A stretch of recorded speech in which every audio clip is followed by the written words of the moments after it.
আসসালামু আলাইকুম সুপ্রিয় দর্শক, সবার কি অবস্থা? হাজির হয়ে গেলাম মিট এন্টারপ্রাইজ নিবেদিত হাবুর স্কলারশিপ নাটকের ২০৬তম পর্বে কী সব ঘটতে চলেছে তার অগ্রিম আপডেট নিয়ে।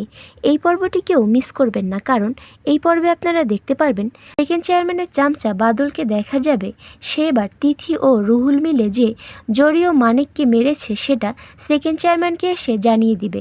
একথা শুনে সেকেন্ড চেয়ারম্যান অনেক বেশি রেগে যাবে। সাথে সাথেই সেকেন্ড চেয়ারম্যানকে দেখা যাবে সে ক্ষুব্ধ হয়ে এসে রুহুলকে মারতে শুরু করবে।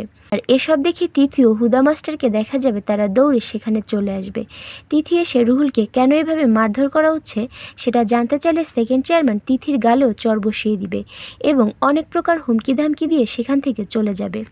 ওইদিকে হাবুর বন্ধু সাগর এসে এ খবর হাবুকে জানালে হাবু সাথে সাথেই হুদা মাস্টারের বাড়িতে চলে আসবে। সে এসে তাদের এই অবস্থা দেখে সেকেন্ড চেয়ারম্যানের উপর অনেক বেশি রেগে যাবে এবং বলবে, স্যার আপনি তো ওখানে উপস্থিত ছিলেন, আপনি ওর গালে একটা চর বসিয়ে দিতে পারলেন না? তবে হুদা মাস্টার বলবে, না হাবু, আমি একজন শিক্ষক মানুষ, তাই আমি ওর গায়ে হাত তুলতে পারিনি। তখন হাবু বলে উঠবে, না স্যার, ছাত্র ও শিক্ষক বলে কোনো কথা নেই, যেখানে অন্যায় দেখবেন সেখানেই প্রতিবাদ করতে হবে।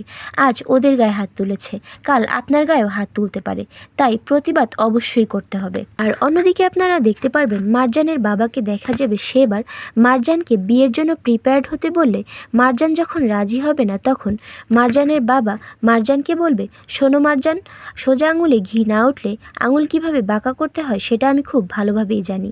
তখন মারজান বলে উঠবে, তাই নাকি? তা তুমি কি প্ল্যান করেছো বাবা? তুমি কি সামহাও হাবুর কোনো ক্ষতি করতে চাইছো? একথা শুনে মারজানের বাবা বলে উঠবে, না, আমি ওর কোনো ক্ষতিই করতে চাই না, তবে ওর দ্বারা যদি আমার কোনো ক্ষতি হয় তাহলে কে হাবু, কে কাবু, কে হাবুর বাবা আর কে মা, সে সব কিছুই কিন্তু আমি ভুলে যাব। বাবার মুখে এমন কথা শুনে মারজানকে দেখা যাবে সে অনেক বেশি টেনশনের মধ্যে পড়ে যাবে। আর এছাড়াও থাকছে আশ্চর্য সকল ঘটনা। সুতরাং সবাইকে হাবুর স্কলারশিপ নাটকের আগামী পর্ব দেখার আমন্ত্রণ রইল। ধন্যবাদ।